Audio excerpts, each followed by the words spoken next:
Hi cuties. So recently I finally finished Death Stranding 2 on a beach after a 50-ish hour playthrough, and there was a constant thought nagging in the back of my head while I was playing it and after I beat it.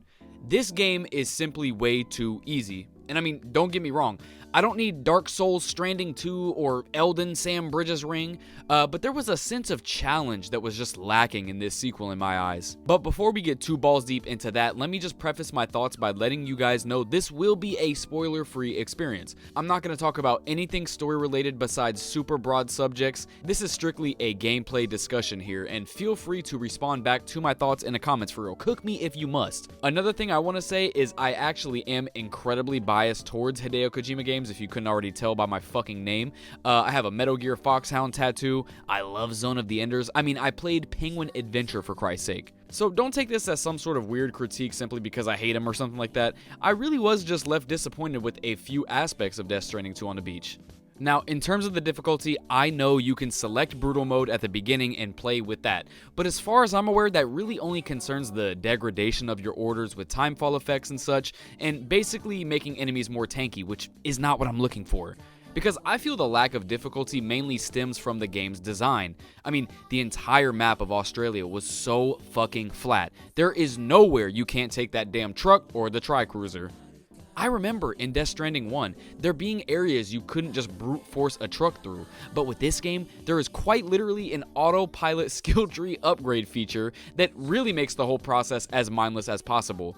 I'm telling you, there are orders in this game that you can do with one hand. There are several sections in this video game you can play with one fucking hand. It's not even because I'm the greatest gamer ever, even though I am. It's simply because if you encounter a BT area, for example, guess what? Just keep driving. Huge enemy outpost? Don't worry. Press that left stick and boost your way right past them. I mean, I'm telling you, that truck will slog right through the BT juice at 5 miles an hour, and they still will never catch you.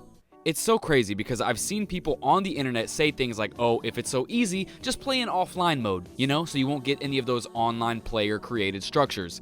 I have quite a few things to say about this in particular, my cuties. Firstly, I actually did play the last 10 or so hours strictly offline because I have a disc copy, and for some reason when I unplugged my Ethernet cable, I couldn't get the Wi-Fi to work on my PS5 anymore, but that's besides the point, okay?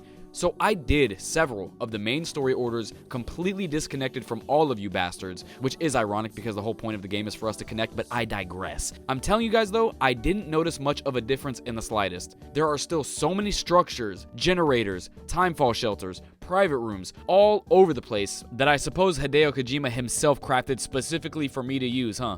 One of the last missions you do play, no spoilers, I promise, takes you on a gigantic trek from one side of the continent to the other, and I used a default tri-cruiser and drove it across the entire map through mech territory and didn't even come close to running out of battery, and I didn't scratch a single motherfucking thing. It's funny because when Death Stranding 2 kicked off and Sam didn't have a lot of those upgrades yet in Mexico, I was like, okay, here we go again. I'm gonna make sure I got 2 ladders on me, a damn PCC, just in case I gotta craft some shit, and even a climbing anchor to make my mama proud. But I eventually came to realize that they really give you everything you need right from the get-go. What I mean by that is there's no incentive to use any of that shit because there's almost always a pathway you can find by simply walking forwards and just climbing a little bit. I just wish there were more BT areas as well that were forced upon you, like perhaps there's a tunnel that's like littered with them and you have to get through it, or maybe a mission requires you not to bring any vehicles, I don't know. I just remember in the first game, I was left utterly horrified after a BT encounter every time, just gripping onto that DualShock 4 for dear life, ready to whip out my piss and shit grenades. And you know, I've seen people say things like, oh, it makes sense for this game to be easier because Sam is an experienced porter who has saved the world before. And while I completely 100% understand that take and agree with it in a sense, it still doesn't excuse the overall level design being flat as a motherfucker with very few BT encounters. I mean, the most challenging part of the entire map is the huge mountain with the snow, and I'm telling you, the truck is still 100% viable there. Slow? Yes, but I promise you, I still did not have to step out the vehicle one goddamn time during any of the snowy missions. I've also seen people say, well, if the vehicles make it too easy, don't use them. And I mean, what are we doing here? Do I really have to make up prerequisites and rules for myself to have fun nowadays? No, this isn't Elden Ring where a motherfucker will roast you for using summons. I'm sorry, dog, I'm using what the game provides me, suck my taint. Now, let's just talk about the combat itself, which I find to be ridiculously easy.